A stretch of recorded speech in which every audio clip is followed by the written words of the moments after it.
Right. Shall we get started, Tom? Yeah, sounds a plan. Perfect. Okay.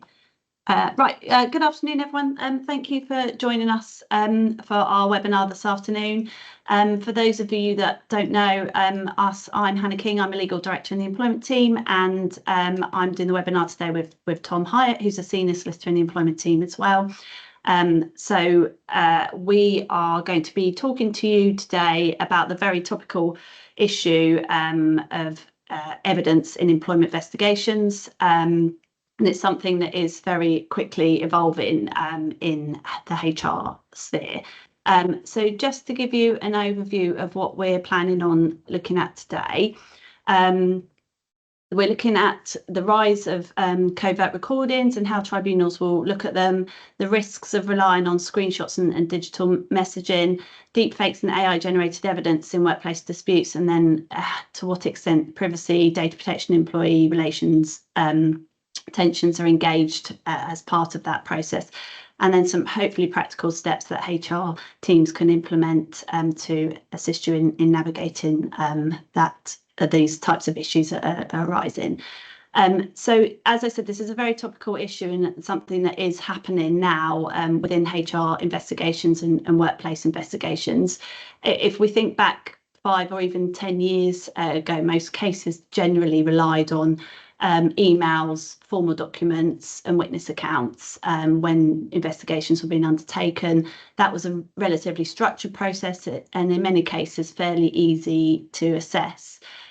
What HR teams are now having to deal with are screenshots, WhatsApps and team messages, covert recordings, detailed or partial conversations, and then increasingly concerns about AI generated or potentially manipulated material. So the issue now is not just whether evidence exists, it's the questions that need to be asked are, can we trust it? How should we test it? And how do we make fair decisions where the evidence itself may be uncertain?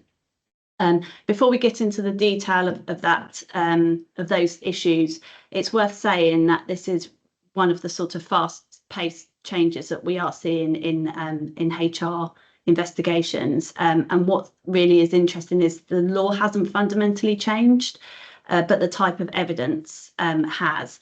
So HR teams are having to look to try and bridge that gap in real time.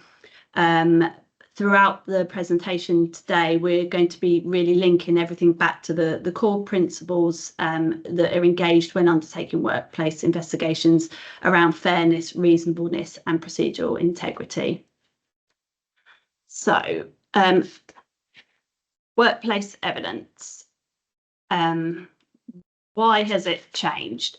And why is it becoming such a challenge now?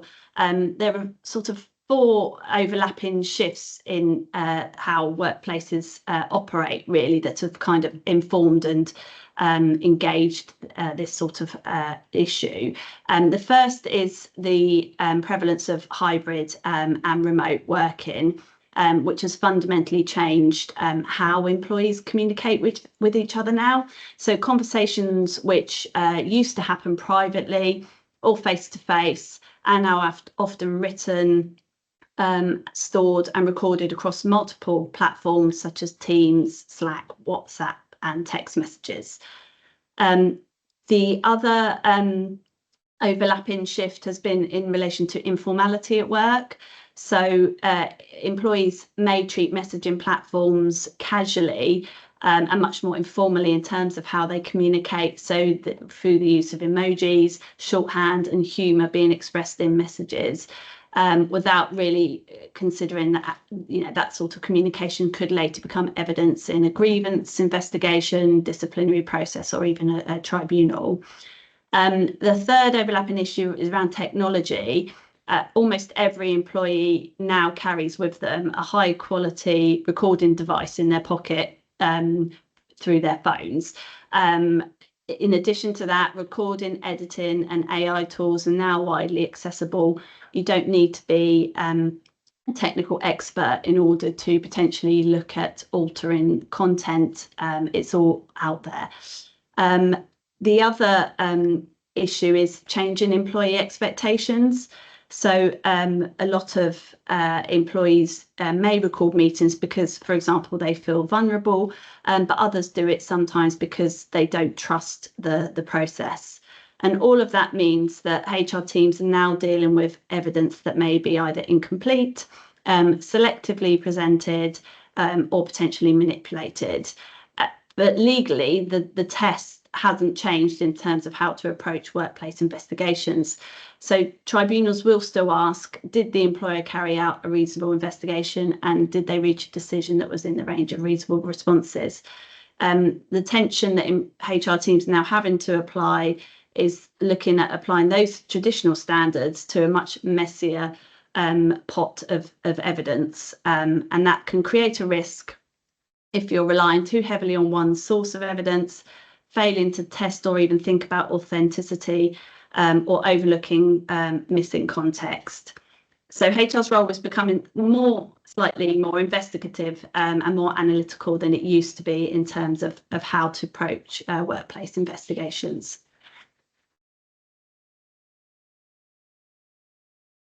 So just want to think about perhaps a few scenarios that many organisations are encountering and facing today.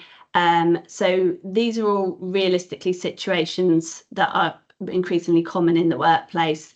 An employee secretly records a redundancy consultation and later relies on extracts from that. Screenshots from a WhatsApp group which are used in a discrimination grievance. Disciplinary case relies on selected team messages, and employee leaves and takes a large volume of chat history with them, or a recording is challenged as having been AI manipulated. What links all of those potential and day-to-day scenarios that we are seeing now is uncertainty. So HR are having to ask, is this complete? Is it authentic? Is context missing? And can we safely rely on it? If you were dealing with one of those types of issues today or tomorrow, how confident would you feel assessing that evidence, and how clear would your processes be? Because often the difficulty isn't necessarily identifying the issue, it's knowing how far you need to go to investigate it.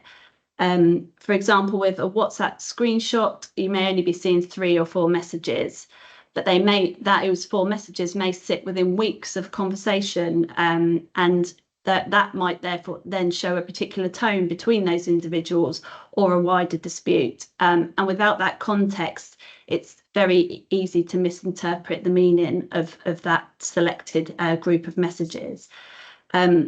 So HR decisions are increasingly being made in conditions where there is some evidential uncertainty, and that can require a more structured and careful approach.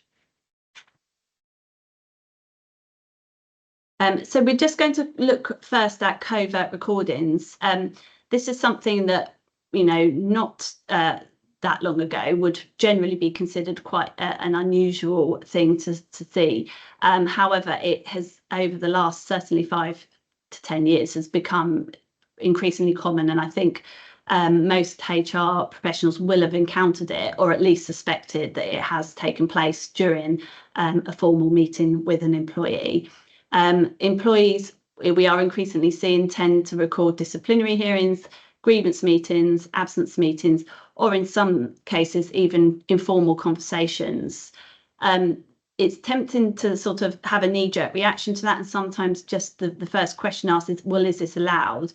And in practice, the position is slightly nuanced. Employment tribunals may admit covert recordings, particularly where they relate to the meeting themselves. And we'll look at it on the next slide a bit more about that, in the circumstances in which tribunals will generally admit that kind of evidence. But one of the challenges for HRs is that covert recordings can often feel like a breach of trust, and an instinctive reaction sometimes to that can be, well, this shouldn't have happened. But really the question you should be asking is, can we rely on this evidence? You may have situations where that recording shows problematic behaviour, but the way in which it was obtained is questionable. So you're having to then balance the conduct issue on one side and how the recording was obtained in one respect, along with the evidential value of what was actually said in that meeting as well. And those don't always neatly align. But it's about applying judgment, not just the rules, and sometimes trying to look beyond that initial reaction of, well, that shouldn't have been recorded in the first place, as to actually what is the content of the discussion and the recording that has been obtained. So if we just look at the tribunal's approach and attitude, so how do they approach these sorts of issues where there is a covert recording that has been taken? And generally they are taking a pragmatic view. They are often willing to admit recordings where relevant, even if obtained covertly, but they do draw a key distinction generally between recordings which involve the employee. So if it is a redundancy consultation meeting with that employee or a disciplinary meeting with that employee and they are participating in the conversation, then it's more likely to be accepted. They're slightly more cautious around recordings of private deliberations. So, for example, where an employee may have left their phone in their bag in a room where a discussion is taking place between, for example, HR and the disciplining manager, or where they've recorded covertly a discussion to which they're not an active participant. But even in those circumstances, while the tribunal will be more cautious in how it approaches, exclusion would not necessarily be guaranteed. They also look at the context. So why did the employee take the recording? Did they feel vulnerable? Did they feel unsupported? And consider that in the context of why they took the decision to covertly record. It's worth saying that tribunals are not naive to this, and whilst this was something that used to be fairly irregular, it is actually now, I would say, becoming more and more commonplace. In tribunal claims, we are quite often getting, as part of the disclosure process, covert recordings of meetings. Tribunals understand how modern workplaces operate, how evidence is now created. What they're not expecting, however, is perfect investigations, but they do expect careful thought, proportionate decision making and clear reasoning. So the key shift for HR is moving away from asking, should this evidence exist? And instead asking, how do we deal with that evidence fairly and reasonably?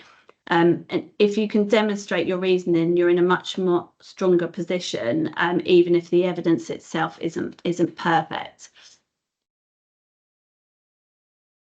So what does this mean in practice? I think the biggest mindset shift for HR teams is to now go forward assuming that a conversation may be recorded. That doesn't mean that conversations need to be defensive, but it does mean that they need to begin to be more consistent, professional and deliberate in communication. And the key areas of risk is where perhaps a discussion can stray from perhaps a more structured discussion into informal comments that contain speculation, frustrations, jokes, or off-the-record remarks, as those can seriously undermine a process if they are recorded and replayed later. For example, a manager saying, we've basically made up our mind already. That can be pretty difficult to, sort of rein back from if you're trying to argue, that there's a fair redundancy consultation process going. So what does good look like in this sort of modern context going forward?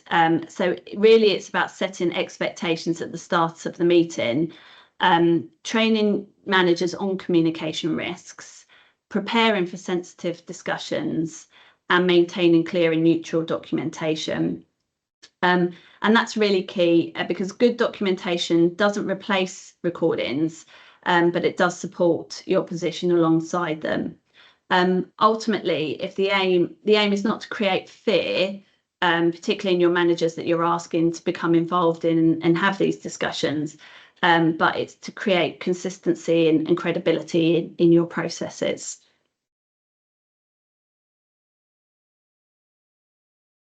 Turning to screenshots, which is sort of becoming really prevalent in terms of the types of evidence that we are seeing. As I mentioned, we can see them come from multiple different platforms, involving WhatsApp, Teams, Slack, and then generally social media screenshots as well.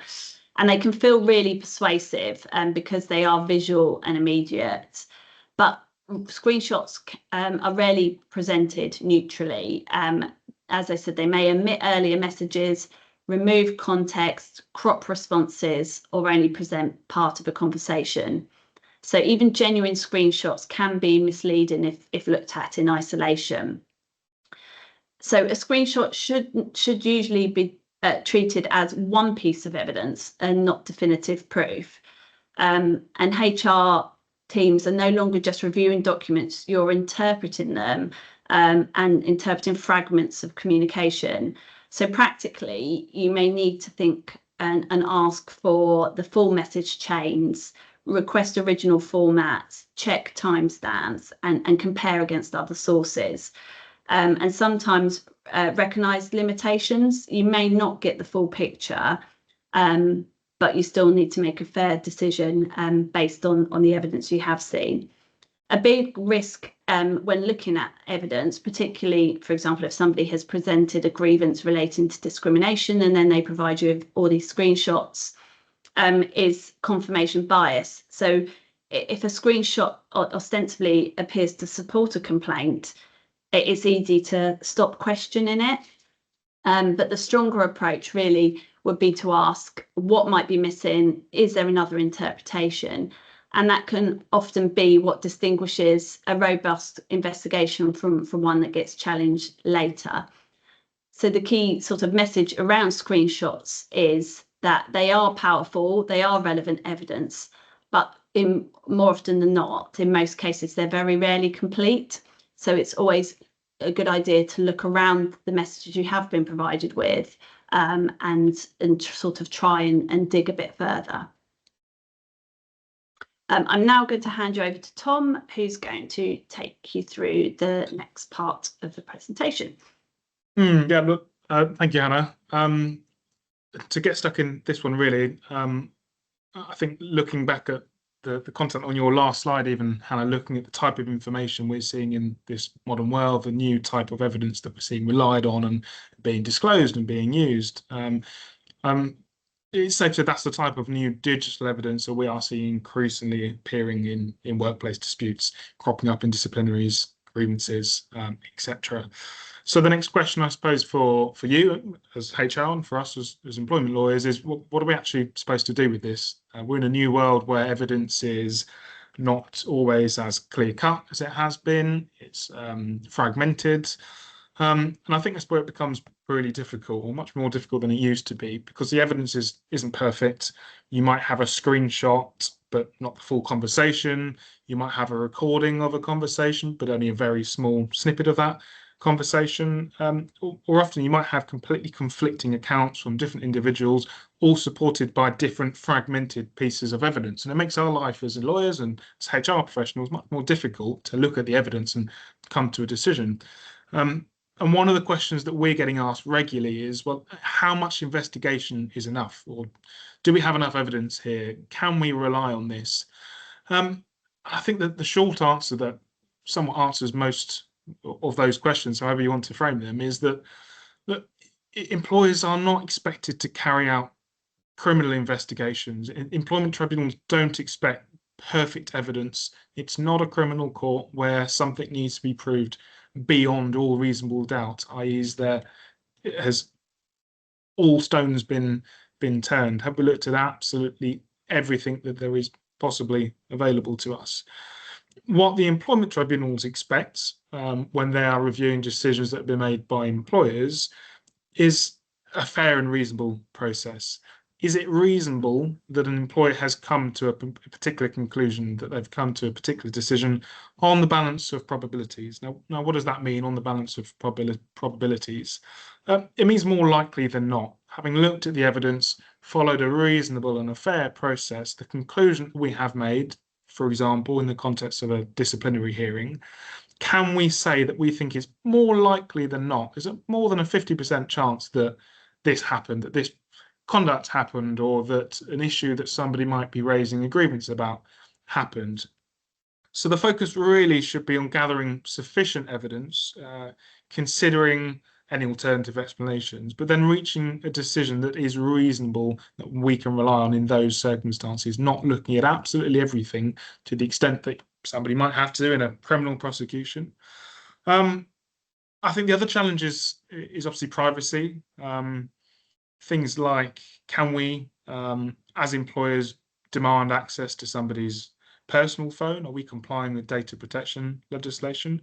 So can we insist on seeing every single private message on somebody's personal phone? Can we go looking through a personal social media account? And I think generally speaking, employers need to be really careful here, especially in the new modern world of the evidence we're seeing changing.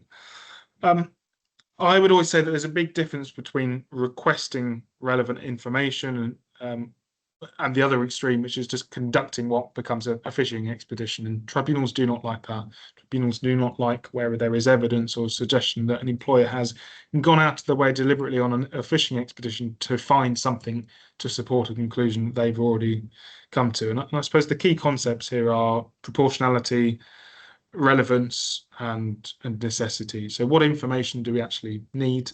How relevant is information that we might be requesting as part of an investigation to the issues that we're investigating? And is there a less intrusive way of obtaining that? Is it the type of evidence or information that we can obtain from internal work sources rather than potentially risking not being compliant with data protection legislation by requesting that from personal devices or that type of thing? And like I said earlier, ultimately you don't need perfect evidence in an employment setting. You wouldn't be expected to conduct a criminal investigation, but what we do need is a fair process, reasonable investigation, and enough evidence that we can look on and we can rely on, potentially discounting other arguments, so we can come to a decision that can still be properly explained afterwards, and we can say on the balance of probabilities, it was fair, it was reasonable for us as employers to come to that decision. Consistently, of course, a key one. What you don't want to be doing is treating one particular investigation or one particular disciplinary process with far more vigor than you may another employee if there is no reason for that. And lastly, on that point on the slide, documenting decision making, documenting the rationale clearly supports with ensuring that you're consistent with how you treat different employees, and it defends that decision that you come with, where you can justify and you've got it documented, the information that you're relying on, things that you have considered, things that you may have discounted where there's proper reason. Moving on to the next slide now, deepfakes, AI generated evidence. I'd say this is probably something that lawyers and employers, HR professionals, I'm sure a lot of you will agree, is a major challenge in workplace investigations, and something that is unfortunately only going to get worse. And I hate to sound doom and gloom and naysaying about this, but I think it's the reality. It's something that is a major challenge that is on its way.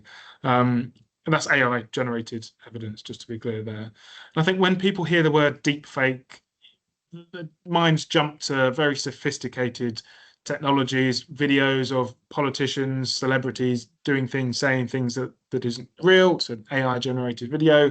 I don't know, you might just think of the videos of, is it Will Smith, Hannah, that was eating spaghetti? That's a video that's done the rounds and has got progressively better and better to the point where it's almost impossible to tell the difference. But I think in reality, in workplace settings, yes, okay, in theory, maybe somebody has an AI generated video, a deep fake that shows something. But I think the reality is in the world that we're in, the space that we're in employment disputes, it's often probably quite a lot simpler than that. A deep fake could just be a voice recording. It might be a slightly altered screenshot. It could even be an AI generated email that appears to come from a manager, where somebody has changed the email address, somebody has changed a signature that's not genuine. It could be a manipulated image that somebody's trying to rely on during a grievance or disciplinary process, but it's unwise to assume that all we're talking about here is very sophisticated, difficult to access software. The real important point to remember is actually this technology is not particularly difficult to access. Your ChatGPTs, your all sorts of image generation software. The barriers for entry to use that type of software is minimal. It's very easy for anyone to access that type of software now. And I think that's where things have really changed. A few years ago, you would have needed specialist software, some real technical expertise, but it's fairly accessible now. What does that mean for us? I think it means that we have to change the way we think about evidence, not drastically, and it doesn't mean that we need to be suspicious of absolutely everything and discount and be carrying out formal forensic investigations in relation to every single bit of evidence. But it does mean that increasingly the assumption that everything is as it seems and absolutely everything is safe to rely on, or everything is exactly as it seems, is probably no longer particularly safe. And like I said, I'm not suggesting that every single recording or every screenshot is fake, far from that. But I do think that now, because of how accessible it is and the ease in which people could fake evidence, HR professionals need to be able to recognize that seeing something, hearing something is no longer the same as taking it for granted, knowing that it is completely authentic.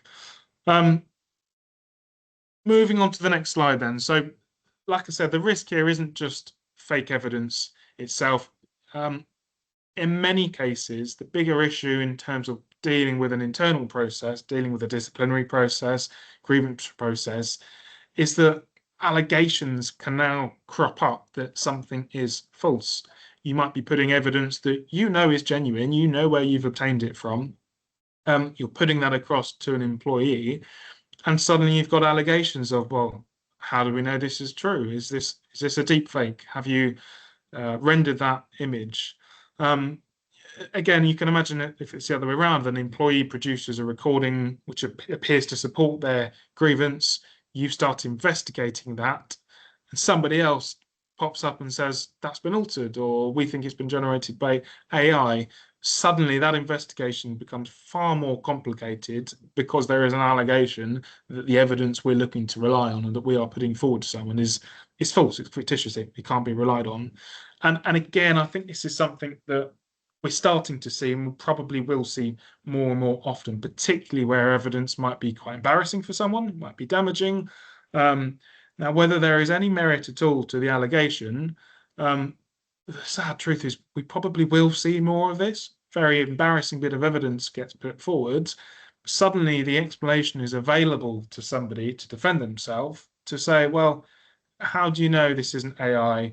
How do you know that you can rely on this? I don't remember saying that. I don't remember sending that. You need to prove to me that this bit of evidence that you're trying to rely on is real. And that makes our lives more complicated. It makes it more difficult to deal with that process. But like I said a few slides ago and a few minutes ago, we're not conducting a criminal investigation. We do not need to prove things beyond all reasonable doubt. Look, potentially here we're looking at risks such as fabricated harassment allegations, fake internal communications, impersonations. And like I said, even where this is genuine, somebody can still challenge its authenticity. And that means that the way we need to approach digital evidence has more of a degree of caution. Not necessarily suspicion, like I mentioned earlier, but with some greater caution.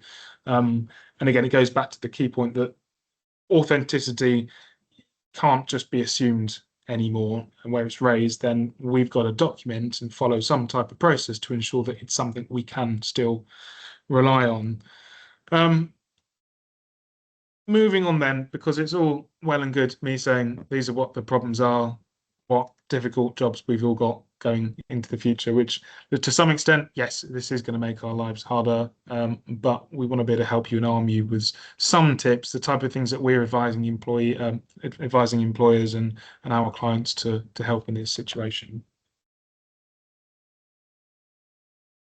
So what should we actually do if concerns arise about AI generated or manipulated evidence?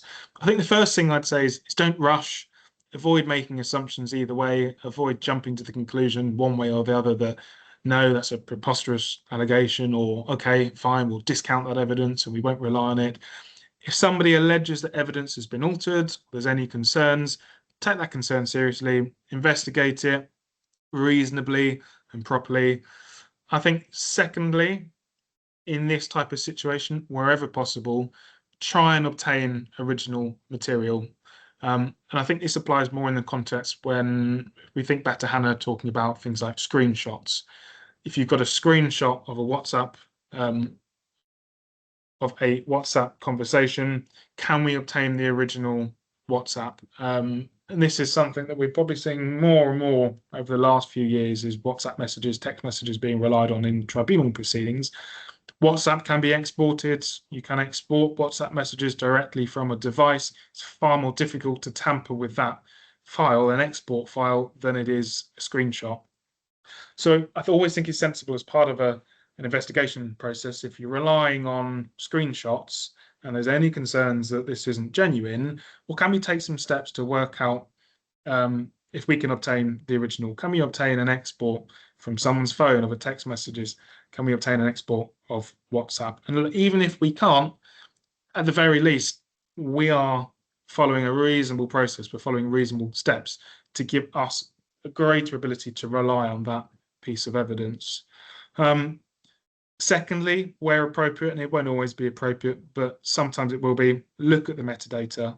And this might be information that is available in the details of the information on an email file. You may be able to check, well, when does it say that this email was sent? When was it created? When was it received? Does that match with what the body of the email actually says? And that's the same in terms of things like timestamps when you're looking at potentially WhatsApp messages that have been exported.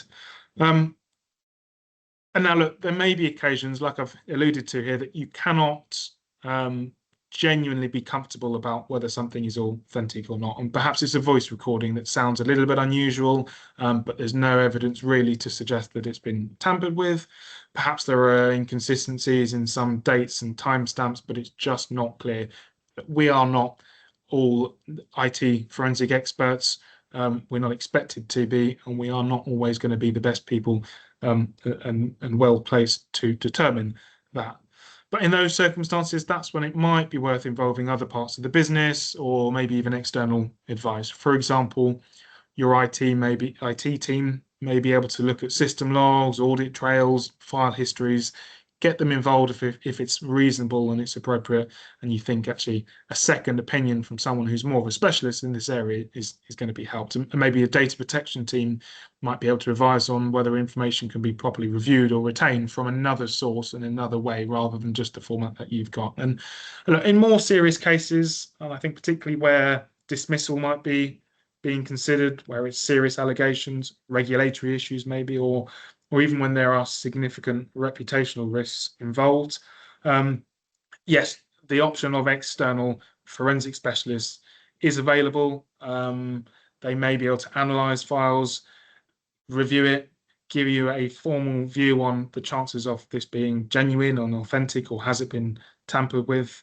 But I just want to stress that yes, that's available. You may want to do that when there's something serious on the line where we're looking at and considering dismissals, but most HR investigations won't need that level of analysis. The reality is that, like I mentioned very early on here, tribunals don't expect a forensic examination of every single piece of evidence. What they do expect is that employers will recognise where there is a genuine issue and take reasonable steps to explore it. So the question isn't, have we proved beyond all reasonable doubt that this is fake? The question that the tribunals are more likely to consider is, have we taken reasonable steps to satisfy ourselves, or have we as employers and HR professionals taken reasonable steps to satisfy the reliability of the evidence before we've come to a decision? So where an allegation has been made, where an employee asks the question or raises concerns that they don't think a piece of evidence is genuine, have we as employers, as HR team, have we done what we can to continue to follow a reasonable process before saying, yes, we're going to rely on this bit of evidence or we're going to discount it? And then thirdly, I just want to touch on the third point there, which is where possible, don't become overly reliant on a single piece of evidence. And I stress that that's where possible. It's not always going to be possible, and sometimes you will only have a limited amount of evidence, and it might be one very clear and obvious piece of evidence that you need to rely on where possible. And I think it's generally good practice anyway, even when there aren't concerns for the authenticity of information. Just generally good practice is if you can look at other pieces of evidence and you can rely on multiple sources, that's always going to put you in a better position. Look, ultimately, the strongest and most reliable investigations tend to involve multiple different sources of information, sources of evidence, documents, witness statements, records, communications, and context more generally. When all of those things point to the same direction, the decision is much easier to defend. So a disciplinary decision becomes much more easy for us to rely on and defend, and worst case scenario, defend in an employment tribunal if we've got multiple streams of evidence that all point to the same thing, and we've documented and we can show that we've considered it and relied on it.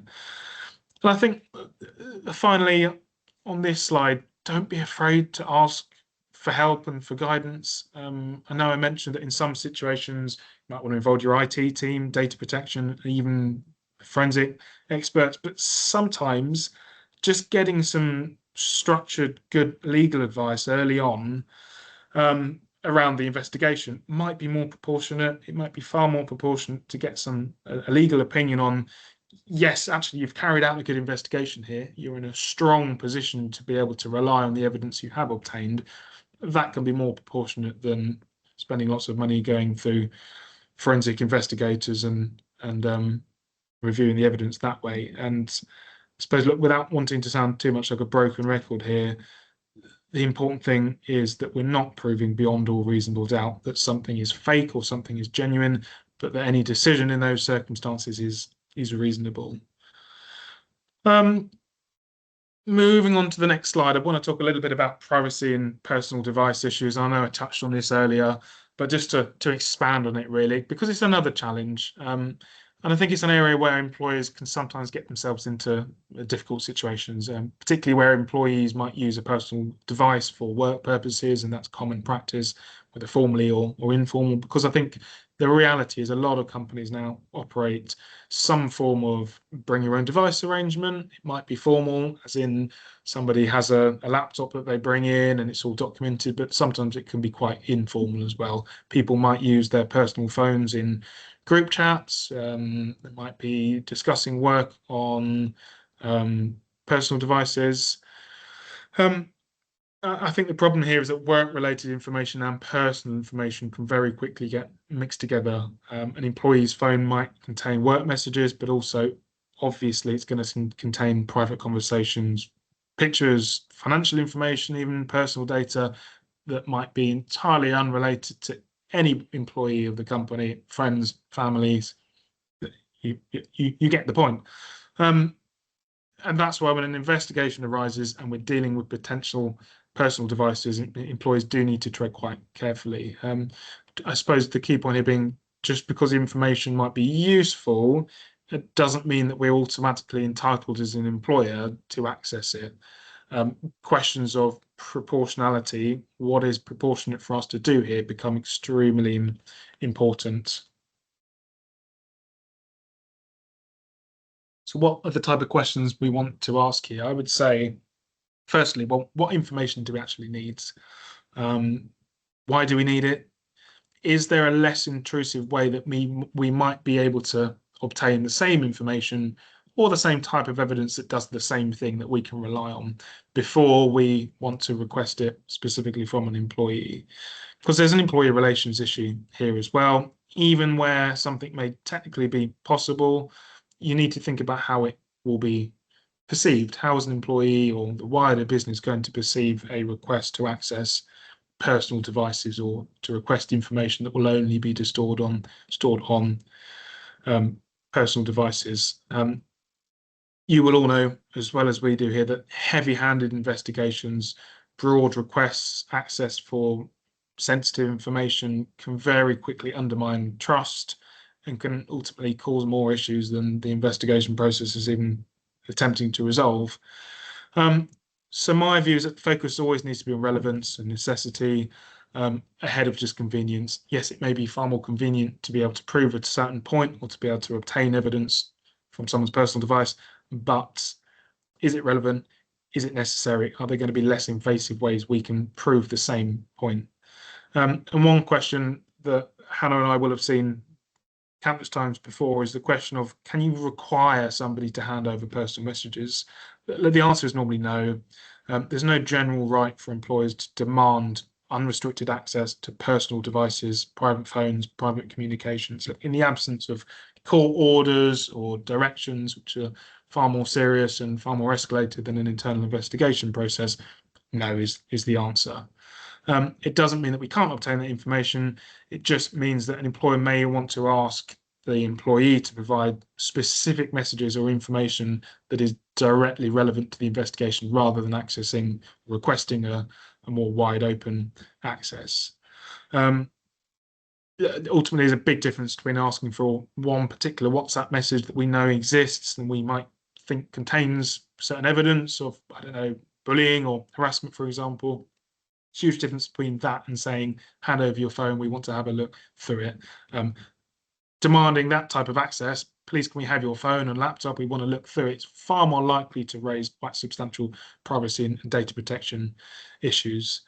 In practice, having said that, if an employee refuses to provide very specific information that we know exists, that we've asked for copies of, sometimes that refusal alone could be something that you could take into account when deciding conclusions yourself. You might reasonably be able to draw inferences from a point-blank refusal to disclose specific messages, but it's going to be very context-driven, and I think you've got to tread quite carefully and really look at the bigger picture of what it is that we're trying to achieve here.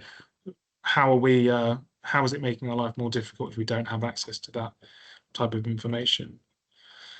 Moving on then, because I've mentioned some of these principles a moment ago, but it does bring us quite neatly on to GDPR. And Hannah, feel free to jump in as our GDPR expert if you feel like I've missed something. Look, data protection can always feel like a bit of an obstacle during these type of investigations, but if we remember the core principles, that can be quite helpful. Core principles here that are on the screen, you'll see. They do provide a fairly useful framework for making sensible decisions that are safer.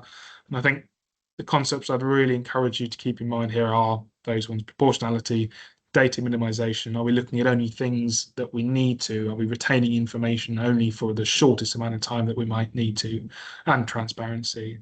So in simple terms, it's collect what you actually need. Don't collect more data than you need. Be clear about why you're collecting information, particularly where it contains personal information or sensitive personal information. Don't hang on for it forever. Don't keep for it for longer than you need to. Really important, think about who has access to investigation materials.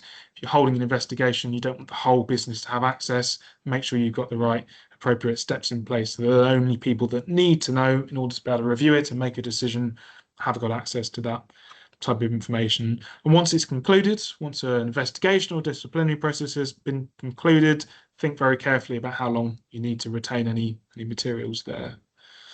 Moving on to the next slide, maintaining trust during complex investigations. I don't want to spend too long on this because it's fairly self-explanatory, and it's one theme that really runs through all of this, and that is trust.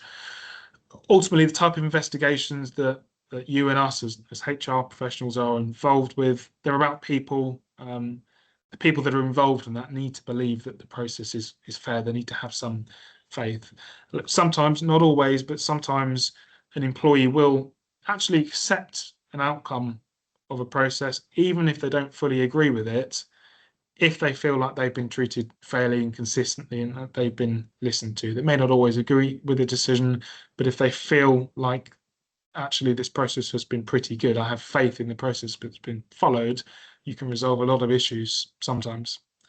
I think what employees often struggle with is where there are feelings that the conclusions that have been reached have been done so before the investigation is already concluded. There's a predetermined outcome and the investigation was just used to reach that decision. Or, for example, where evidence has been ignored and that you as employers haven't even demonstrated that you considered all the evidence that's been put forward, particularly where digital evidence is involved. I think explaining the reasoning behind decisions becomes much more valuable where we're relying on evidence that is heavily digital, fragmented at times, such as screenshots, voice recordings like we've been talking about. Trust is often built through the process rather than the outcome, and I think that's something that you guys as HR professionals are uniquely well placed to influence and to deal with. I think the risk of getting this part wrong, losing trust very quickly, is obvious. Look, it prolongs disputes, escalates them. You're more likely to end up in an employment tribunal hearing or an employment tribunal claim. Far more risk of reputational damage. Just a time basis, far more likely that HR teams are giving up a disproportionate amount of their time if trust in the process has been lost, and you're forever on the back foot trying to justify why you're doing what you're doing. And that's where, to follow things up or tidy things up on that last slide, transparency, having clear explanations, fair, consistent handling of evidence. We've moved to the next slide, which I think is second to last one, just to recap some of the things we've been talking about.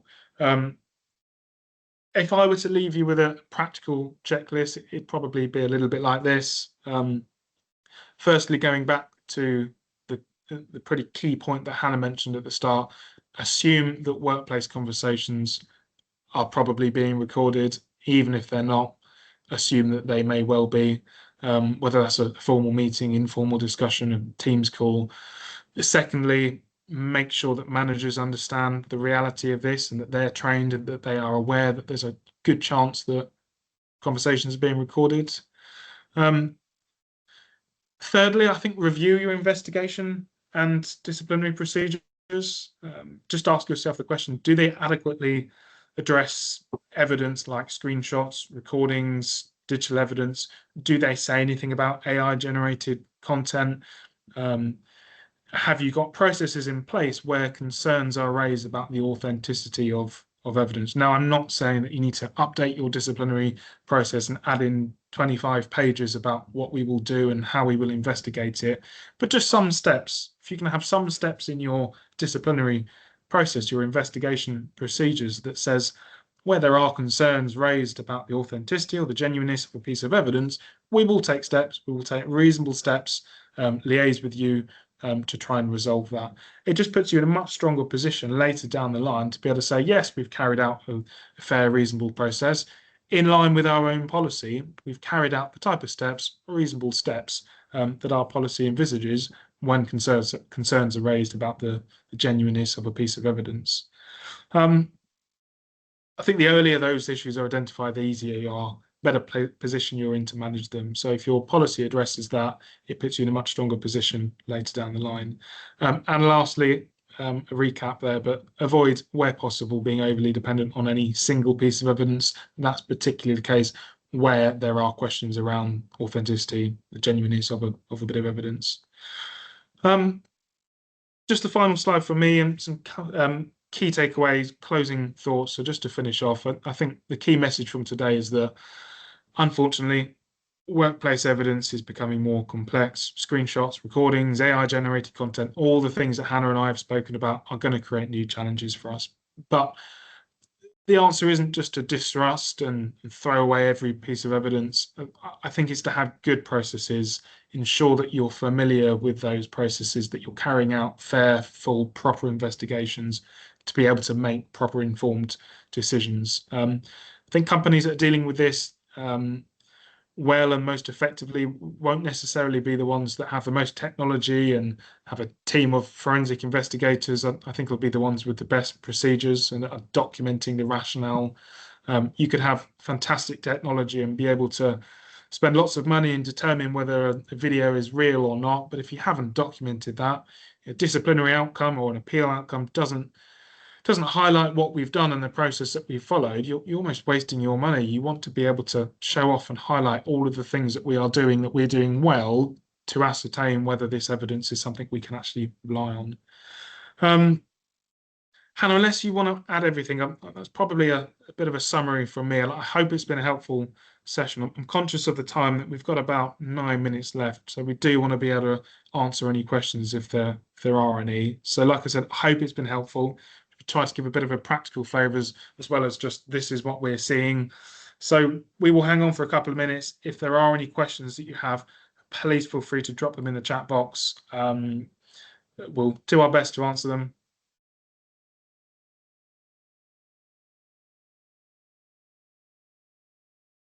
And a final slide to leave you with, if you're not already signed up, please do scan the QR codes, follow the link, sign up so you can get updates, information on our next webinars.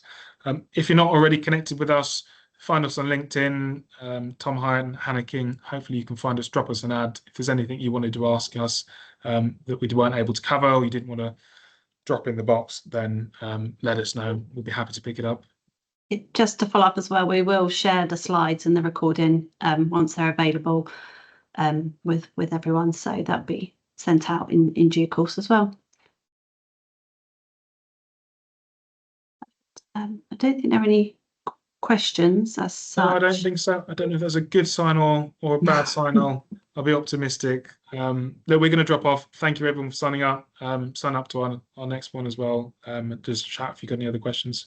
Yeah, obviously, when we follow up, if anything occurs to you that you want to ask, then do feel free to just drop an email to me and Tom, and we'll respond. Right, thank you very much, everyone. Thanks.